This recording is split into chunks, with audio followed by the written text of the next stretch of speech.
Assalamualaikum warahmatullahi wabarakatuh. Di sini saya akan menyampaikan kampanye praktek baik penerapan scaffolding pada Zone of Proximal Development atau ZPD. Sebelumnya, perkenalkan, nama saya Sindu Aulia Prastantika dengan NIM 2402119201665. Apa itu scaffolding? Scaffolding adalah metode pembelajaran dengan pemberian sejumlah bantuan yang dapat berupa petunjuk, peringatan, dorongan, menguraikan masalah ke dalam langkah-langkah pemecahan, memberikan contoh ataupun yang lain sehingga memungkinkan peserta didik tumbuh mandiri. Strategi scaffolding merupakan strategi pembelajaran yang dapat memberikan layanan pembelajaran sesuai dengan kemampuan yang dimiliki peserta didik. Apa itu Zone of Proximal Development atau ZPD?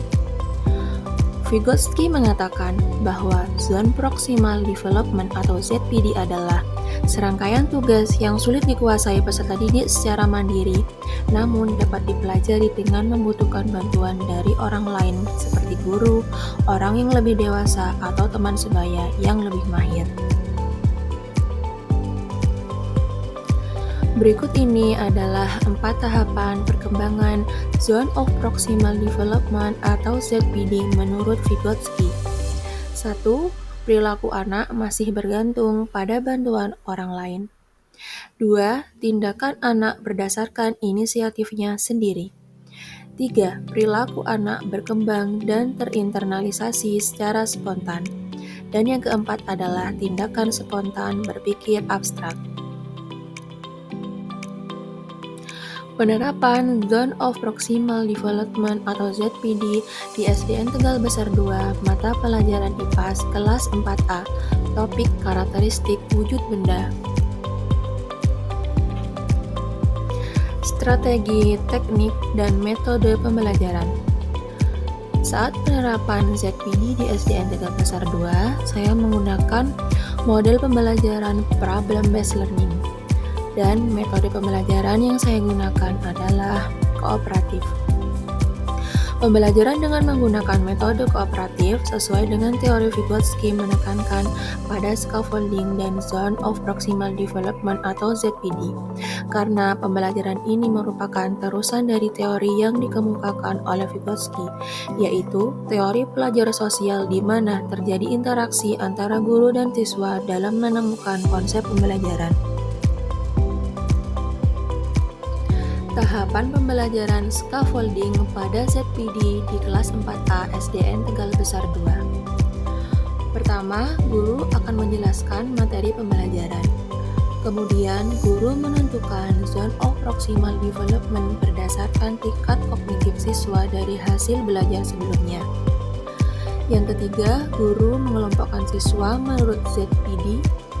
Yang keempat, guru memberikan tugas pembelajaran berupa pertanyaan berkaitan dengan materi pembelajaran. Yang kelima, guru mendorong siswa untuk bekerja mandiri dan belajar memecahkan masalah secara berkelompok. Yang keenam, guru memberikan bantuan berupa bimbingan, motivasi, pemberian contoh, kata kunci, atau hal lain yang dapat memancing siswa ke arah kemandirian. Yang ketujuh, guru mengarahkan siswa yang memiliki ZPD yang tinggi untuk membantu siswa yang memiliki ZPD rendah. Kemudian menyimpulkan pelajaran dan memberikan tugas-tugas. Dan tahapan terakhir adalah melakukan penilaian secara individu. Dokumentasi pembelajaran menggunakan Zone of Proximal Development atau ZPD. Berikut ini adalah scaffolding berupa guru memberikan materi terhadap peserta didik mengenai karakteristik wujud benda padat, cair, dan gas. Dokumentasi pembelajaran menggunakan Zone of Proximal Development atau ZPD. Scaffolding berupa guru membentuk kelompok yang beragam sesuai dengan tingkatan kognitif dan memberikan arahan kepada peserta didik. Dokumentasi pembelajaran menggunakan Zone of Proximal Development atau ZPD. Scaffolding berupa guru memberikan kesimpulan bersama peserta didik terkait materi pembelajaran hari ini. Hasil akhir dari penerapan scaffolding. 1. Guru tidak lagi menjadi sumber pengetahuan utama dan lebih menjalankan peran sebagai mentor. 2. Peserta didik mendapatkan perhatian lebih oleh lingkungan sekitarnya ketika mengalami kesulitan. 3. Menciptakan lingkungan belajar nyaman bagi peserta didik dengan tingkatan kognitif berbeda. 4. Lebih fokus terhadap tercapainya tujuan pembelajaran. Sekian yang dapat saya sampaikan, semoga bisa bermanfaat untuk kita semua.